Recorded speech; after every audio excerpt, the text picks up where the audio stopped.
with 4 other people in a 2-room apartment, and I'll work that job and 2 or 3 others, and I'll get by because I really want to be here and I really want to make this work for me here.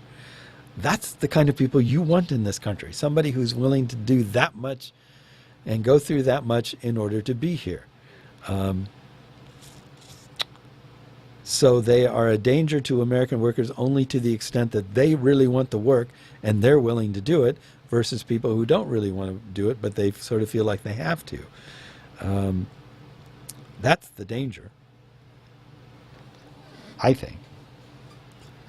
So while I'm sort of talking, I'm halfway scanning some other articles on the same thing to see if there's any different information.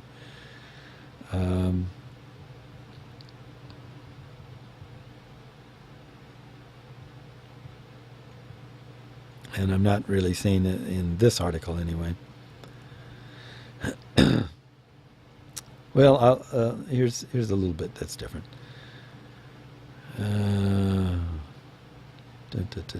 Okay, so immigration hardliners expressed support for the administration's immigration proposals.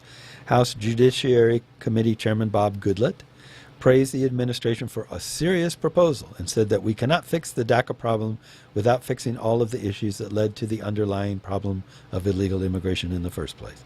Yeah.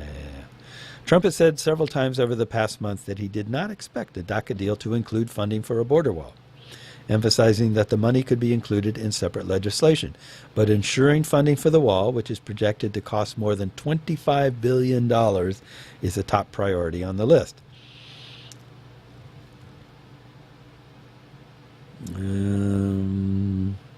Okay, despite the White House's calls for a complete construction of a southern border wall and the support of some ardent conservatives in Congress, several GOP lawmakers from border states have expressed skepticism about such projects in the past. Senator John Cornyn of Texas, the second-ranking Republican, has introduced legislation that would fund only partial wall construction and mostly renovations of existing barriers.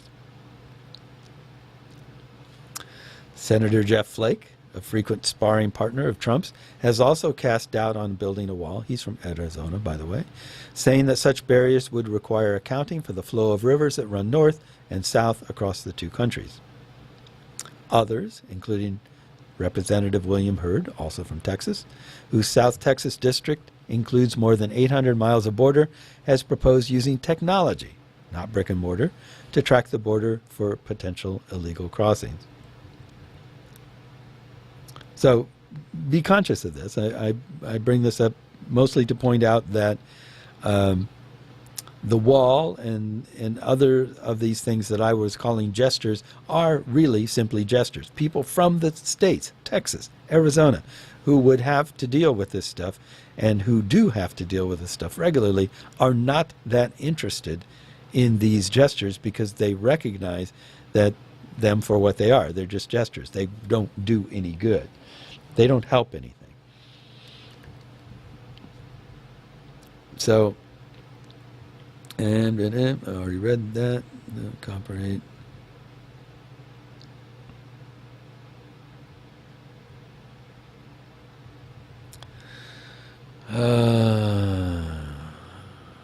Okay, so, I like this.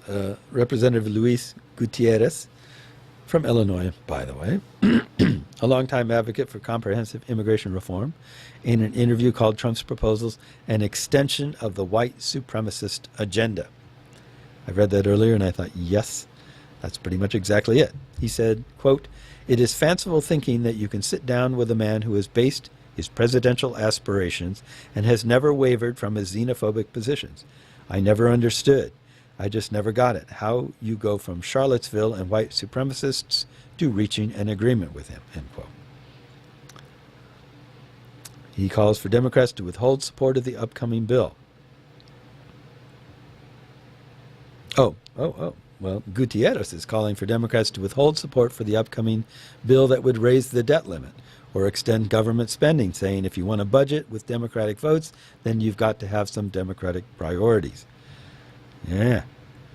So, blah, blah, blah, more stuff we've already read. Okay.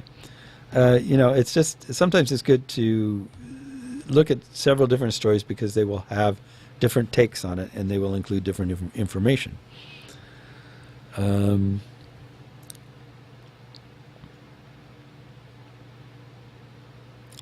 So one thing that's also interesting about this is that the administration has said they are not interested in granting citizenship in any DACA deal.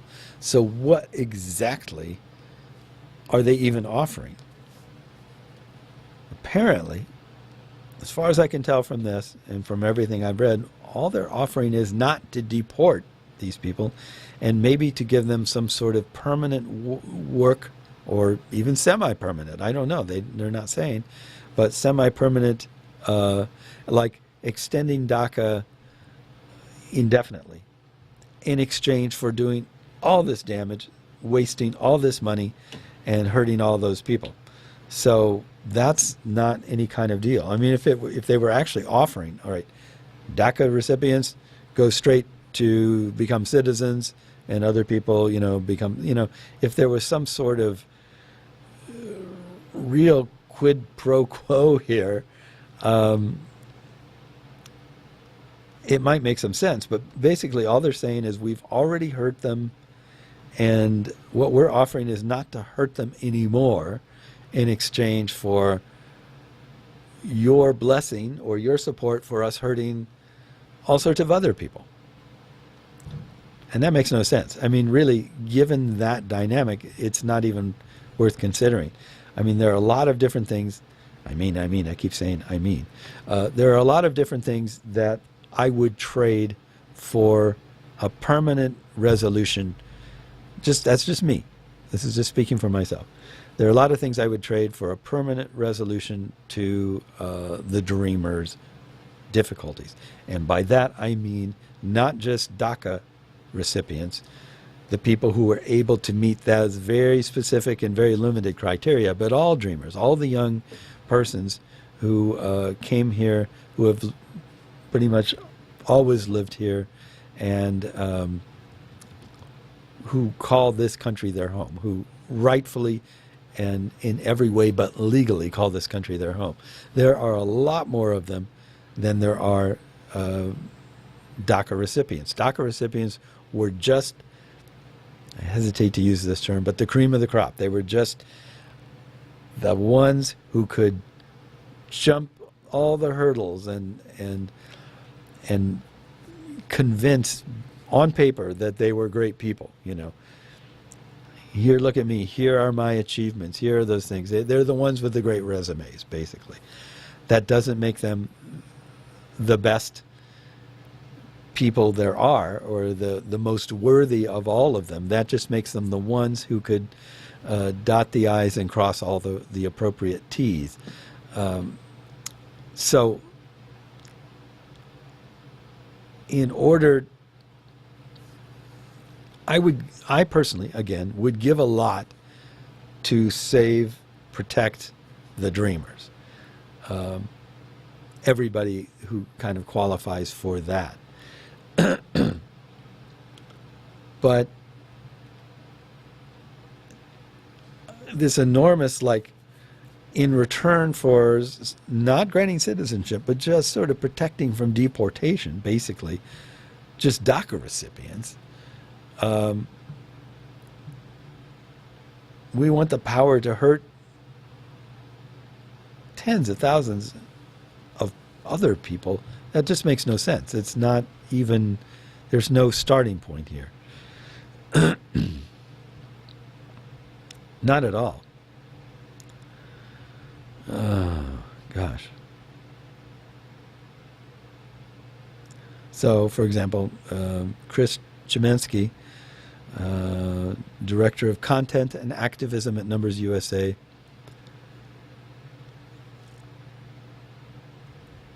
he was saying, we would absolutely not support anything, nor do we think our activists would support a DACA amnesty for enforcement. So he's saying that a simple trade-off like what I'm talking about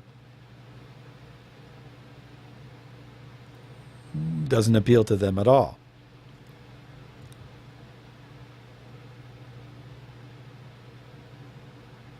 Here's a quote.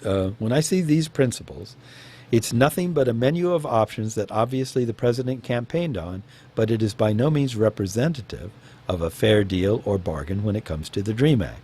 This is Juan Escalante from America's Voice and a DACA recipient. If there's going to be a negotiation, it has to be something that doesn't raise the stakes on the parents of dreamers and the immigrant community at large.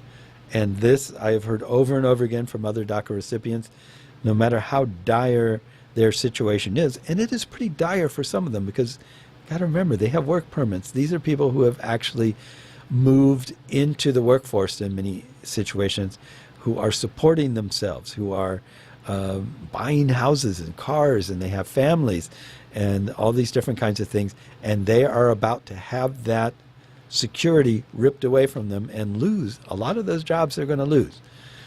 Some jobs will be like, okay, we're just going to sort of keep paying you and pretend we didn't know or whatever. I don't know how that's going to work for some people. But a lot of these jobs, they're just going to lose them. And so imagine any one of you. We all work. I mean, most of us work. Some people are retired. Some people have other ways that they support themselves. But most of us have jobs of some sort. And we work for a living. So imagine someone saying, okay, you know, you've achieved this, you know, lifestyle here. You haven't fulfilled your dreams. You don't have that boat or the swimming pool or the vacation home or all that kind of thing. But you've got a job. You've got a place to live. You've got food on the table. You don't worry every time the phone rings because you know it's a bill collector trying to come after you for overdue payment or something. You know, you've achieved this status. It's not great, but it's, you know, it's bearable. Imagine if you were told, okay, in a couple of months, you're going to lose that. You will not be able to work anymore.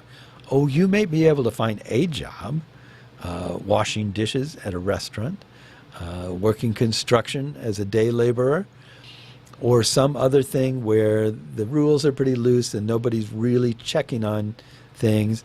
You might be able to find a job, but you're going to go from working a single job right now, 40-hour work week, with time off to spend with your family and pursue the things you enjoy. You're going to probably go from that to 2 or 3 very demanding, physically demanding, but mentally unchallenging kinds of work where you're just putting in hours and you're going to be taking a big pay cut even then. That's a frightening prospect. That frightens me. If I were in that situation, I would be frantic, because here I've achieved finally in my life. I mean, I've struggled a lot in my life, and I've finally gotten to the point where, yeah, I'm not afraid, you know, to answer the phone. I don't think it's somebody pursuing me for a debt somewhere. I'm not afraid to open the mail. When I get a bill, I don't go, oh, God, I can't look at this. I'll just put it off another couple days because I know it's just, I won't be able to pay it, or it's going to kill me, or it's, you know, I just open it up and go, oh, there it is, you know, put it in the pile. I am at a point in my life where I can go buy food. I can go, you know what, I'm in the mood for an avocado, or I'm going to get cashews instead of peanuts because I'm in the mood for that. And I'm not going to worry that it costs twice as much because I can afford that. It's not that big a deal. No, I can't jump into my car and drive across country or hop on a plane and go to Europe. I can't do any of those things. I don't have that kind of money. You know, am probably lower middle class at best, but I have achieved a lifestyle where I'm reasonably confident that I can meet the challenges that I'm likely to face, and it will not bankrupt me. And that's, I won't say it's remarkable. I mean, lots of people live like that, I guess, but it's remarkably comforting to be in a place where you feel like, yeah, I can get by. I'm getting by, and I'm doing okay. And a lot a lot of these DACA recipients are in varying stages of achieving that, and are all of them, pretty much across the board, are going to have to give that up because of what the Trump administration has done. And they're going to have to go to a sort of hunted lifestyle where they're kind of afraid. You knock on the door, who might that be? They're driving down the street and there's a cop car behind him. Is he following me? Did he check me out? Is he looking at my license plate? I mean, they're going to have to go back to all that, which is basically like living on the run, and diminished expectations for career. Lawyer? Nah. Accountant? No. Doctor? Nurse? Nope. None of those things. Maybe construction worker, maybe housekeeping, maybe child care, maybe lawn care, maybe restaurant work, something like that. That's what they're headed to from where they are now. Any upward trajectory is going to switch and start heading downhill again. And that's just that group out of many. But that group, as a subset of the Dreamers, which is a much larger group who are in a similar situation in terms of where home is, all face the prospect of being shipped away from the only country that they really know to a country that they do not know, where they at best only lived for a few years when they were little kids. So it's like you or me. This is literally like you or me. This is where we go from talking about them and their peculiar situation to talking about us. Do you remember where you were when you were 3 years old? Do you remember being 3 years old or 5 years old? I mean, you may remember some of it, but not enough to say that, oh, if I had to go back to where I was then, I would be fine. There are a lot of DACA recipients, there are a lot of Dreamers who primarily speak English, or maybe only speak English, who would be forced to go to a country that speaks another language. Not to mention social skills, you got to learn new ones. Culture, got to learn a new one. All sorts of different things. I mean, it's difficult for me to even put into words what a profound change it would be for most Dreamers to be deported to a country, the country perhaps that they were born in, but that they do not know as home. It's a profound injustice to do this to them. And yet here is what your administration is asking in return for just helping some of them, not all of them, but some of them, and not even offering them citizenship, but just saying, oh, well, we'll let you stay. We won't send you away. And in return, we want the right to damage, destroy, hurt tens of thousands of other people. I mean, you can't say yes to that. You can't.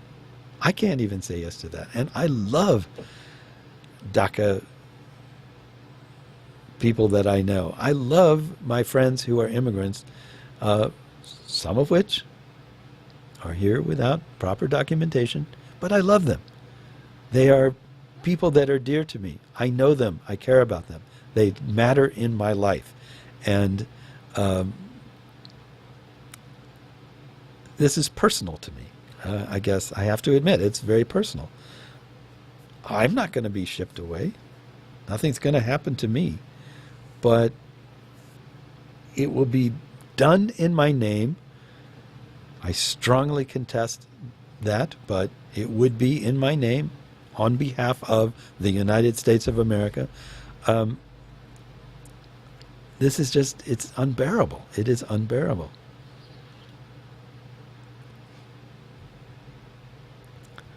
So I'm still skimming this. I'm sorry, I'm just like blabbing and skimming here. All right, the RAISE Act. I think we talked about this the other day, but I'll read starting from here. This is from The Atlantic, by the way. It's about the same topic.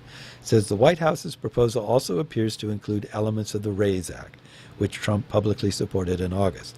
The proposal calls for ending extended family chain migration by limiting family-based green cards to spouses and minor children, replacing it with what is described as a merit-based system that prioritizes skills and economic contributions over family connections.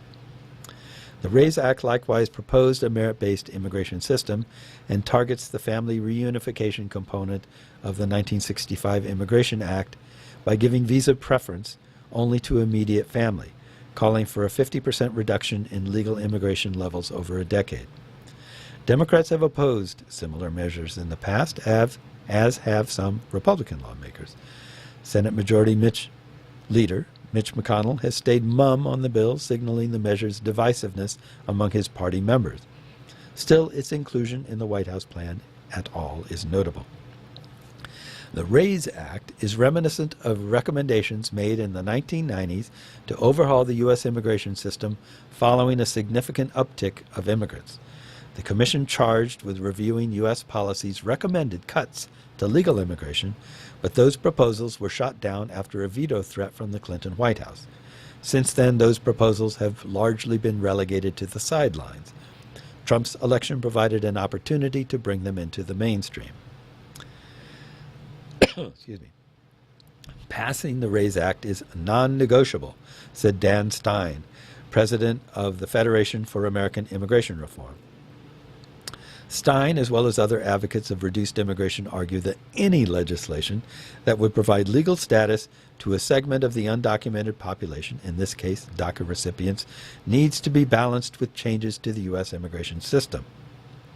Restrictionists point to legislation passed by Ronald Reagan in 1986, which granted citizenship to undocumented immigrants in the United States. The measure led to a significant uptick of the foreign-born population, in part because of ineffective enforcement measures. And I should point out here that this is a statement by the author that the measure led to this uptick of the foreign-born population. That is not something you can prove specifically. Immigration hardliners are concerned about a similar result occurring with the passage of DACA legislation. There is this broad support to help out the DACA recipients. We have to make sure we don't make the same mistakes, Chemensky told me last week, referring to the aftermath of the 1986 bill. The onus is on Trump. While Congress is the only entity that can alter the nation's immigration laws, some immigration restrictionists wonder where Trump will draw the line. Oh, Mark Krikorian. Oh, this guy's terrible. I am pleased to see that they've laid out the elements of constructive immigration changes, assuming this is all correct, said Mark Krikorian, the executive director of the Center for Immigration Studies.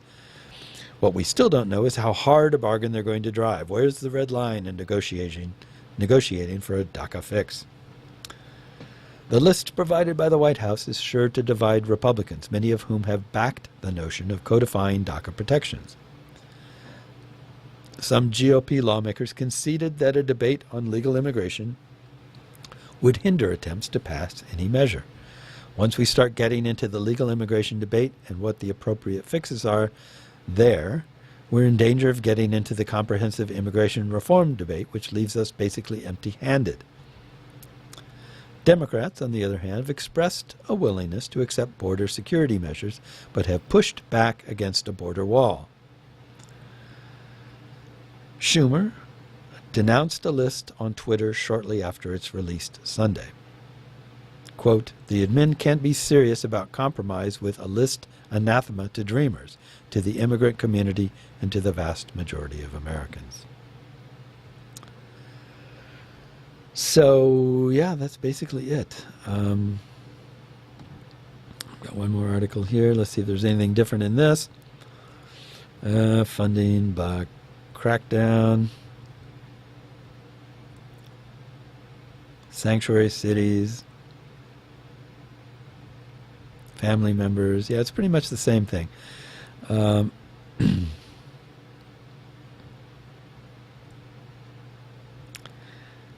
Yeah, I guess in closing, we're pretty much out of time anyway, so I don't really have time to read anything else.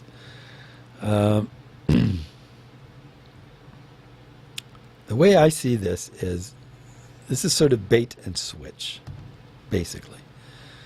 So Trump lures Democrats to the table with his talk with Schumer and Pelosi about, yeah, I want to protect the dreamers.